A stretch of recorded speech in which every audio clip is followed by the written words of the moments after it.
Hello, hello, my darlings. Good morning, good afternoon, good evening to all of you. I am so excited to finally get Cyrus on today's episode. We've had a little bit of tech issues, a little bit of miscommunication, but I'm so excited to have him today. I know he's got an incredible story. He's very honest and vulnerable about where he's come from and where he is today. And I know a lot of you love to hear the realities of building a business and becoming successful. So thank you so much for joining me today. It's an absolute pleasure. I really appreciate it on today's show.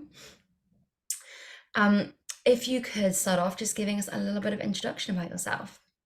Yeah, sure. So I live in Dubai. I have a fitness business here, a fitness studio. I've been here for 11 years. I have a wife and a son who's a year and a half. I also work for the royal family here, and I've established myself as, one of the main fitness go-tos in Dubai. I spent 4.5 years of my life backpacking. I spent 5 years as a Royal Marines Commando, and the military journey happened directly after high school. I joined when I was 16 years old. So, in a nutshell, that's kind of my journey in reverse. Amazing. So you talk a lot on your social media and things about your childhood and what you went through with your parents and things like that. How do you feel now that you are where you are? That's played a part in your life like it does in everyone's, right? Yeah, absolutely. I'm glad that my parents divorced when I was 12 years old. And I'm glad it happened the way it did. It was a very difficult divorce. I mean, there's no divorce that's easy, but we can get into the specifics, and I'll tell you why it was so hard for me at that age and how we went through it. But it almost cost me my marriage, and I had to do very deep, uncomfortable work and go against my ego and these beliefs that I built up that were literally a part of my DNA. Like, it wasn't Cyrus and the belief, it was Cyrus is the belief. Yep. And it took a lot of prying apart and a lot of difficult work to get through it. So looking back now, I wouldn't change my journey for the world. It all happened for a reason. I really honestly believe everything that's happened in my life has happened for a reason. And the worst parts of it, the worst parts, like the time when I thought it was the worst, actually turned out to be the best, because that's when I learned the most. Yeah, totally. And so, wow, you've just shared a lot really openly, really quickly. So thank you for being so honest. How did you start recognizing patterns then in your marriage from what you'd gone through as a child? Well, I didn't. I thought it was The my wife. answer. I didn't. I didn't recognize it. I didn't recognize it at all. Me and my wife were on the verge of splitting up. And if you would have been a fly on a wall in our apartment in Dubai at the time, you'd have said, why are these two humans living with each other? Just break up and go, go your separate ways. But I kind of knew in my heart, I don't know, I didn't know, but I had a feeling that she was the one for me. But I also had these issues that were holding me back. And what happened was I got obsessed with, I would say obsessed. I was focused on making money and building a business, because I spent so many years of my life not chasing my potential. And I was reading a business book, and it was a business book written by the founder of Lululemon. It's like a fitness clothing brand. You're familiar. Good. And he's a billionaire, by the way. And he said that one of the biggest reasons why he was so successful was this seminar called the Landmark Forum. Oh Have you yeah. heard of it Yeah, I've heard of before? that. Have you been on it? No. Oh, right. Okay. It's insane. And so he said it's a big reason why he made so much money. So I was like, oh my God. So I Googled it, and it was coming to Dubai 2 weeks after I read the book. So I was like, damn, I'm in. It was like 500 euros or something. Just while I was reading the book, I like paid, signed up, and then carried on reading the book. So I thought in my head, oh, it's a business coaching thing. This is amazing. I got Oh. there, and wow, I would like it was three days, and the first day I was like, this is interesting stuff about life and that, but zero to do with business. And after the second day, I almost didn't go back for the third day. Sorry, the second day after the first day. Did the second day, I was like, okay, a little bit more interesting, great information.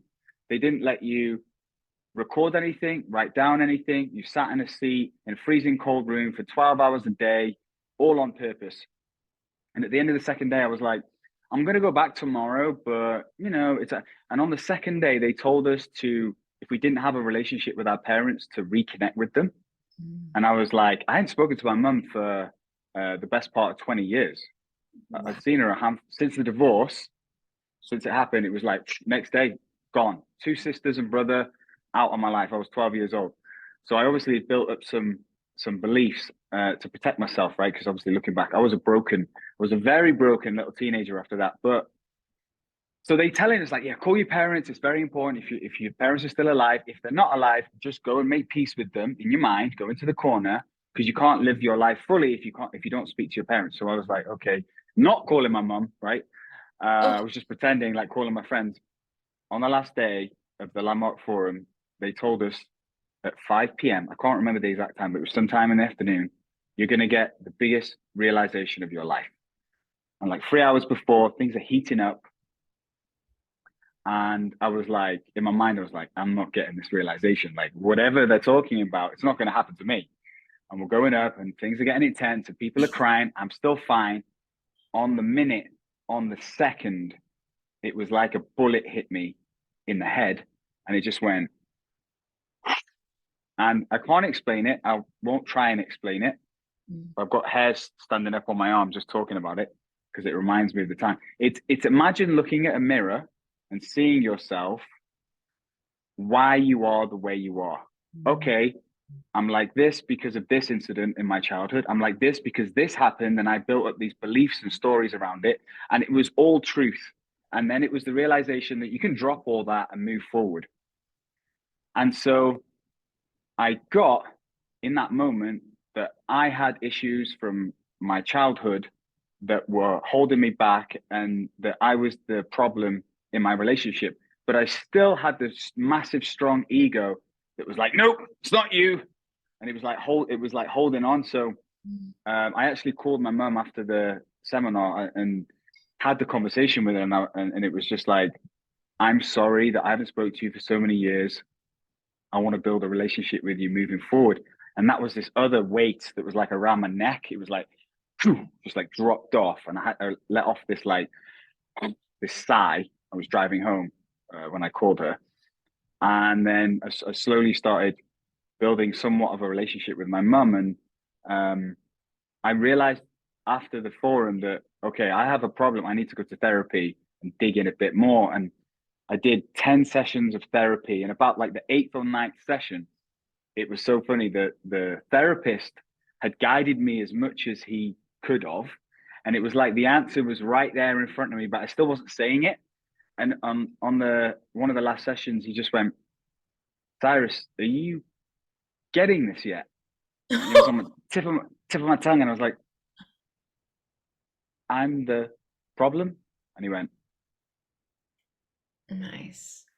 And I was like, oh, and then from that moment, up until that point, most of the time I was with my wife, I was thinking about divorcing her. Like that was the first thing that came into my mind every morning. It was like divorce, divorce, divorce, divorce, divorce, divorce. I was planning it out. Didn't have the balls to tell her I wanted a divorce. But I also had this inner feeling that she was right for me, but there was something wrong. But I couldn't put a word to it. But then after that moment in therapy, never had a single thought about divorcing ever again. Like not even the slightest. We've got an amazing relationship. No relationship is perfect, right? We're husband and wife. We have a kid. We're just getting through the normal shit that couples get through. But never once thought about divorcing her. So that was how I went through that. Whoa. Okay. So so many questions. But when you nearly didn't go to the second day, what made you go to the second day? The information they were giving was amazing. Like they spoke about the voice in your head, what it is, right? They were teaching us like the voice in your head is not you. It's just a mechanism that's built up from millions of years of evolution to protect you. And you know it's not you because you hear the voice. You're listening to it. And instead of following the voice and just listening to what it says and taking that as word, question it. And most of the voice is negative. So I was like driving home and I was listening to my voice and I was like, what is this like nonsense in my head? This is absolute nonsense. And I was just shocked. And I was driving around for ages after it, like, this is how did I not notice this? I just thought it was me. So I was like, okay, that's profound, you know? So it was like I knew what was good for me. So I did the course, and man, I'm surprised at how many people don't know about the Landmark Forum. I'm gonna tell them about it, and they're like, "No, what's that?" And I'm like, "Seriously, 2.5 million people have done it, and it's been going since the '70s. And I don't know what voodoo magical stuff they work with their voices, because that's all they're doing. They're talking, but yeah, it saved my marriage." Wow. And did you find afterwards you continued the work? Because sometimes you hear people do these things and obviously they're back in reality, like you said. Like, how did you stick to what you promised, consistently building a relationship with your mom? That's huge as well. Yeah, yeah. I mean, the relationship with my mum now is good. Like, I speak to my mum, I call her. She's been to Dubai a couple of times to see me. Like, we have like a normal relationship. I don't think it's normal because I'm not still not that close to her. I just think from the purely time separated. Do you know what I mean? Like, Long with time. I have a relationship with my dad. My dad, I stayed with my dad when my mum left, and we have this different type of relationship, right? Because I've spoken to him like every week for. I'm 37. Since I was 12, like going in the military, I was calling the whole time. I was going through struggles, and so it's not like that relationship. I think it should have been stronger, but I kind of know as well. I honestly still have a bit of pull away from her as well. Like, I think of what she did, and I go run through the whole thing in my mind, and then at the end of the day, I'm just like, man, she's your mom, and she brought you into this world, and regardless of what she did, she's still your mom. So you've got to have a relationship with her. You know, whoever she is, whatever she decided in life, that's in the past. You know, and one day she's going to die, and I'm going to die eventually, right? But I don't want to live with regret as well. I don't want her to die and then be like, oh, like, why didn't I make an effort? It was my mom. So I think she's like 68 or something now, and she comes to Dubai once a year and sees me, and it's as good as it's going to get. Yeah. And that's amazing. Like, I bet you didn't imagine that 15 years ago, right? No way. I was hell bent on never speaking to her again. Whoa. um, yeah, it's just when she left, like, she made it very difficult for everyone. And she did try and contact me a number of times over the years. So there was like a handful of times that we actually saw each other in that 20 years. One of them was my wedding, actually. My wife was like, "I'm not marrying you unless your mum and your sisters and brother are here." So I was like, "Oh, okay." And it was in my mind, I like maybe said like 5, 6 words to her. Like, I just wasn't interested. Wow. And Yeah. she came to your wedding, that's huge as well. Yeah. It just, but it wasn't a nice for me because I was so against her still at the time. It wasn't nice having her around, you know. Um, and my wedding is another story. I mean, my in-laws put on this amazing beach wedding in Mm. Sri Lanka. My wife's Sri Lankan, Oh, and there was like 300 people there. But we had me and my wife had a horrible experience of the whole thing. To be honest, we were fighting. God, Um, no. I still had these issues.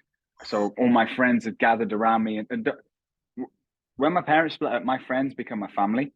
And when I went in the military, the guys became my family. Like, literally, they were my family. And so I still had this when I married her. And when all the guys come to the wedding, I was like back with the boys, you know, we were like drinking. And it was when I was still drinking, we were doing all this crazy stuff. And she was just like, it's my wedding, you know? So we were just like, and my mom was there, and I wasn't happy with that. Even my sisters and brother, I didn't want to speak to them. I didn't want anything to do with them, to be honest. At that time, I don't know why they didn't do anything wrong, but I think it was just still painful. I hadn't like worked. I hadn't gone there yet in my mind. I was still burying it all. So yeah, it's our 10-year anniversary next Um, year. So I owe her one big time. Like, I better do something nice, you know. She Totally. deserves it. I won't let you share on here because obviously that's too far, but that's a massive achievement. If you think about like what you've broken the patterns as well for your children as well in the future will just be insane, invaluable for all the children to come in your family. Yeah. Yeah. Yeah. And so you mentioned around you went into the military. What was kind of the driving force for you to head into that? I know you've had a serious injury as well, which would be amazing to talk to you about too. Yeah. Yeah. Um, when my parents divorced, my dad had a very interesting way of parenting. He had no guidance or discipline, Okay. and he let me at 12 years old, 12 or 13, what I was around there. He gave me full autonomy over my life, like literally do your own shit, like do your own life. The money that the government give him for being a single parent, he give me, and he wanted me to experience life and learn from my mistakes. Nice. On the other side, like literally, like if I didn't want to go to school, I didn't go to school. I was drinking alcohol, smoking weed, hanging out on the streets, hanging around with the wrong people, got suspended from school multiple times, got arrested loads of times. I was obviously in pain from the divorce, right? But on the other side of that, you might say, oh, what a terrible dad. But his father forced him down a career that he didn't want. So Mm. he told me from day one, you can do anything you want. And whatever decisions you make, there's repercussions. So you're man enough not to go to school, fine. You're man enough to face the consequences and learn. And I did learn the hard way for a lot of things. But one day, but the other side of my dad was he never let me want for anything. Like if I ever wanted money and he had it, he would give it me. If he didn't always have it, he said, I haven't got any money to give you. But if he had it, I knew it was mine. I would call him at like 3, 4 o'clock in the morning in the neighboring town, absolutely pissed drunk on a Sunday. And without fail, he would answer and say, I'm on my way. Like, not a question. He would never say no. And one day in school, when I was actually in school, one of my very good friends who was also from a broken family walked into school with a photo of his older brother. And his brother just happened to be a Royal Marines commando, right? Broken boy in this environment that he hated, he needed to escape. And I strongly believe the universe was like, you need to escape. So I'm going to give you this photo so you can see an option for you to get out. And I was doing all the weed and alcohol and everything and misbehaving. After I saw this photo and he told me about it, and I was like in awe. I was like, oh my God, this is for me. The next day, I went on a run at 5 o'clock in the morning. And on the run, like literally every step of the run, I was like, go back to bed, go back to bed, go back to bed, go back to bed. Like my warm, cozy First bed was time. there. This is the first time you'd ever run at 5 a.m., right? Oh, first time I've Yeah. seen 5 a.m. I Okay, mean, okay, right, okay. I wouldn't take my PE kit to school to avoid playing all the sports and stuff they were doing. My Yeah. attendance at school was 43% on the last year. Like I would not do any exercise apart from like ride a bike, now and again. But I figured out on that run, some part of it, that I could stop running anytime I wanted. I could walk back to my house and climb into bed and be comfortable and warm. But that was accepting my current reality, which I hated. So I figured it out at that young age. I needed to go through this pain, this physical pain, this work that needed to be done right now to get fit so I could join one of the hardest military training courses in the world so I could become a commando. That was the easy option compared to walking back home, getting in my bed and settling for my hometown and the people and the house and everything that I hated. Right. I did hate it and I made it very, I made all my closest friends at the time aware that I hated the place and I wanted to escape. I just didn't know how. And that was my gift from the universe. Like, hey, you better start doing this. So I trained hard. We would do some crazy things. Like we would go down to the beach literally before the sun come up in our shorts and t-shirts in the middle of the winter in the UK in the rain, running up and down the beach, doing push-ups in the sea. Me and Andy, my friend, because he had a terrible, upbringing as well. And it was all to just train ourselves, mentally and physically to join some of the toughest military training courses in the world. And it worked, right? Because we got in, even at that young age. So was this the first time you'd ever really achieved something that you'd put that much work into, right?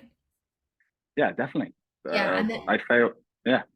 what effect did that have on you, like your confidence and everything else? Because that's a massive shift to make in a small space of time, coming from a family that may have not done that themselves or understood that as well. Yeah, it was huge for my confidence. And, you know, telling people you're a Royal Marines commando at that young age is like, there's nothing better. And you have a belief in yourself, but you only have a belief in yourself in the area that you've practiced, which is um, gritting out hard situations, physical situations, being cold, wet, tired. Or you also, I learned something in training where, because I joined at such a young age, I got injured multiple times. I tried to do the commando test 3 times, got an infection, failed, went into hospital. Like, there's a whole thing going on. And I told myself during that time, there's 2 lessons that I learned at 16 going through training. One was, don't set a plan B. Like, I had a plan A, and that was to become a commando. There was no plan B. Like, it was I either die, and literally, I'm not just saying this for the podcast. Like, I would tell myself, this is Commando Greenberry or death. Because the second lesson that I got is that I told my dad so many times that I was going to become a commando. Like, literally every day, multiple times a day. I'm going to become a Marine. I'm going to be a commando. I'm going to do it. I'm going to do it. I'm going to do it. He said, yeah, you can. You can do it. If anyone else can do it, you can surely do it. So the thought of going back home to tell my dad after all those years of like pecking his head that I was going to do it, like, Dad, I couldn't make it. Nope. Nah, I'm going to do it. So that was a massive lesson for me. It was like, no plan Bs. Like, we all have a desire, a dream, a goal that we want in our lives. We all got a vision, right? We want to live a certain way. We want a certain relationship, kids, money, the whole thing, health. Go for that main one. And if you don't give up and you don't set a plan B, because guess what? It's going to get tough. At some point, your journey is going to become difficult. You have to grow and become this different person and experience these challenges in order to get what you want. There's no free lunch in the universe, right? You've got to give something and grow. Mhm. So I figured out early that no plan B, set the A, and also by telling your loved ones over and over that you're going to do something, it holds you accountable. When it gets tough, you're like, I don't want to tell that person that I can't make it. I've told them so many times I'm going to do it, and it keeps you on track. Did you find you lost some friends and family as well because they may have wanted to achieve their dreams, and they haven't. So there's that subconscious thing sometimes where people can talk you out of stepping out of your comfort zone, as it were. Or did you find you naturally had a really good support network? Um, I think the friends I had at the early time were very genuine, and they wanted the best for me, and they didn't really try and talk me out of it. Yes. So at that time specifically, when I was that young, going into the military, the friends around me were very supportive. Later in life, starting businesses and other things, everyone thinks you're going to fail. You Totally. have to be very headstrong. Yeah. And They can't so, see the vision.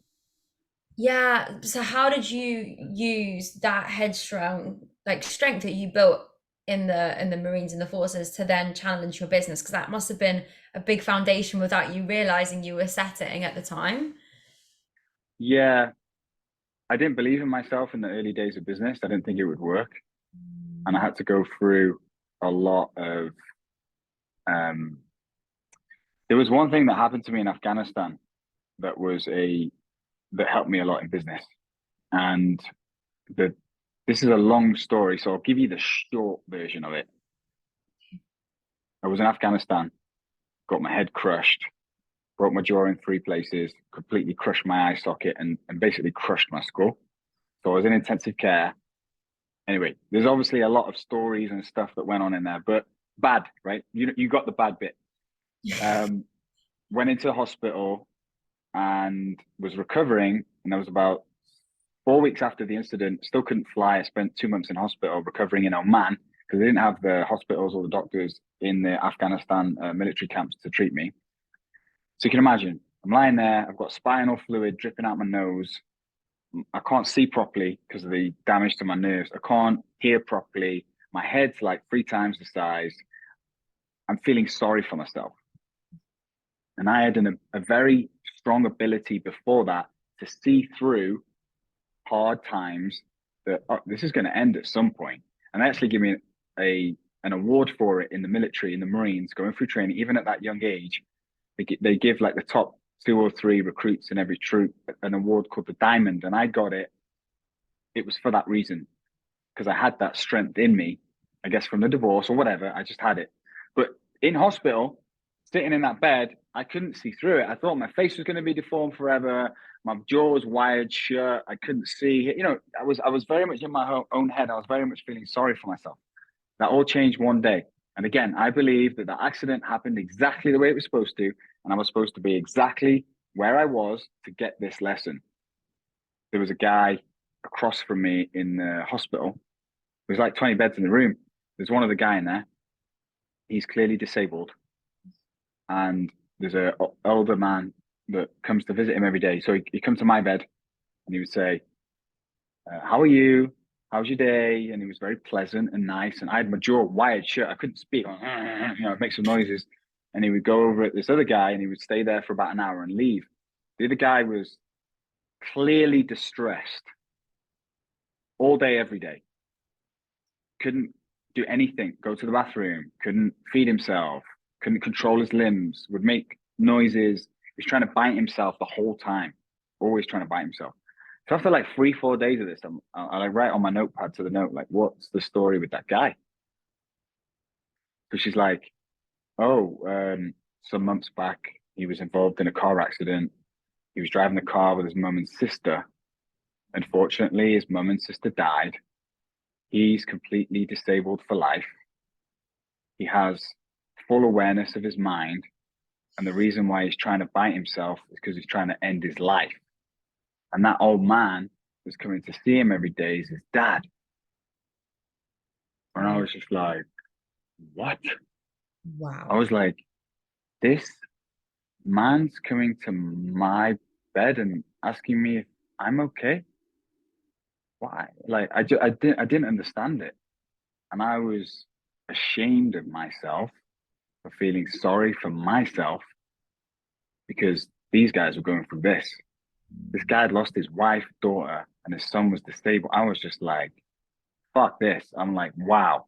So I sat up, like I changed in a second. I was like, this is nothing. Like, I'm going to get through this like I got through everything else. And I started walking around the hospital more, talking to the nurses. And that's reminded me. I've thought about that moment pretty much every single day since then. And it puts things into perspective for me.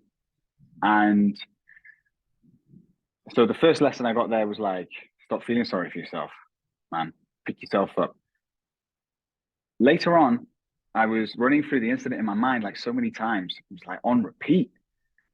And it was so raw still. And I believe that if you go through a near-death experience, that you're going to run through it in your mind after it, obviously, right? It's going to be like, I don't know, it's like a traumatic event. It's going to physically do that. But I also believe that the universe was still showing me that event over and over and over because I hadn't yet gotten the lesson I needed to get out of it. And then a few days after this hearing about this guy, I'm in my bed and I'm running through the incident. And I ran through it bit by bit, like I would, like 1,000 times a day. I would go through the whole thing. It was like on repeat.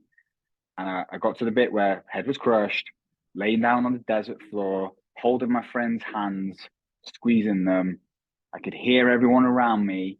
And the way they were talking, I knew that there was a big problem and that I was in a serious trouble. And I couldn't speak, and I had all this blood dripping out my eyes, nose, mouth, and I thought I was going to die. And I was actually dying. If they didn't come and get me, I would have died on the floor. So I was like, this is it. And the feeling I got, there was no pain. The feeling I got was, this is it. Like, this is my death. I'm 21 years old. I've been in school.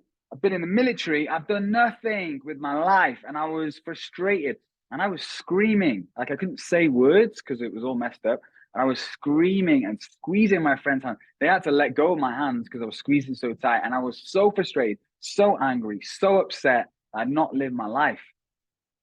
And so in the hospital bed, running through it, I got it. I was like, oh, that moment's going to happen again right before death. We all die. So I connected it and I was like, shit, I need to live my life. So when that moment happens again, not if, I want to go calmly, like knowing that I've done everything that I could. I've lived 100% to my, true to me. And that is one of the biggest things that stayed with me, starting these businesses, doing what I've done. That's kind of like the driving force is like, even if it feels uncomfortable, I need to do this because one day I'm going to be lying on the deathbed and I'm going to be thinking about my life and I don't want those feelings again. Wow. Okay. And so what do you do now? Like, let's hear about like where you're at now, all the successes that you've got from that, right? And the lesson, thank God you've learned that lesson, right? Yeah, I got that lesson. Well, I teach to my clients and I say it to the people that the coach and that I'm around, like you don't need a near-death experience. I had a near-death experience and I can tell you when your life is just about to be snatched from under you, you have absolute clarity. There's no ego, there's no fear, there's no nonsense in your mind. It's pure reality. Over, right? And so know that if you don't live life on your terms 100% fully, and you don't live out those dreams and goals that you have deep inside you, everyone knows what they ultimately want. If you don't find the courage to do it, you are going to feel massive regret one day. And I don't want that. I'm not perfect. I will. There's things that I have in my mind that I haven't yet achieved. And I don't know if I will or what, but I need to live a certain level and chase these things, even if it means being completely uncomfortable. So I've had this thing in my head for a long time that I want to do acting, right? I'm not an actor. I know it's just in my mind. Right? I don't know where it comes from. You have I to told do my it. wife, exactly, I have to do it. And I went to a drama class. Oh my God, was I out of my comfort zone in this thing? Oh, When was this? yeah, Was this I recently? did it it was like 6 months ago. Did Okay. like 5, 6 classes. It was like a mini course. Mhm. And the first day, the instructor was like, split before introducing ourselves, like walk in the door. She went, right, split in halves. Okay, pick a partner A and B. Okay, B, you're the like director or producer. A, you're trialing out for a role. Pick a character, pick a movie. 3, 2, 1, go. I'm like, what? No questions. Do the character now. Go. What did you do? What did you do? Who did you play? I can't remember what I did. It was like an action, like like a superhero one. I did something with Okay. like no talking. I was just like flying around and stuff. Come on. Anything but speak. Anything but speak. But you did it, right? That's the main thing. You put yourself out of there and you did it. Yeah, Would you yeah. pursue any more acting? Are we going to see you on the big screen in like, 6 months' time? No, you won't. But to be honest with you, the thought's still in there, and a lot of the stuff that I'm doing online now, I'm putting myself out there a lot more. I post videos talking every single day. I never would have done that. So I'm getting my message out there more and I'm helping a lot more people on social media. And I believe that, um, you know, maybe it's not, I don't think I'm meant to be on a Hollywood screen or anything, but I'm getting the confidence to put myself out there more and be on a screen essentially. I mean, nowadays the social media, YouTube and everything is really the Hollywood screen, right, of the world. So yeah, who knows where that will go. I'm excited. I'm excited to watch that for you and see wherever you pop up. I can imagine walking past like a massive billboard in New York and being like, I've had that guy on the show. Yeah, How does he look really familiar? maybe. Who knows? Yeah. Oh my God. So for anyone that wants to follow you, catch up with you regularly, come and, train with you, where can they find you? Yeah, Instagram is the best place. It's Coach Cyrus. So that's Coach Cyrus. Okay, perfect. I'll put that in the show notes as well. And thank you so much for joining today. It's been an absolute pleasure to have you, and thank you so much for sharing your story. Like, yeah, I can't wait to see what happens. And you said you're what, you're only 37, right? I'm 37, yeah. Wow, you're like not even, let's see what happens in the next 60, 70 years, right? It's only just started. 100%. Yeah. Absolutely. Thank you for having me. I really appreciate it, Lucy. Oh, you're so welcome. It's been an absolute pleasure. So thank you so much.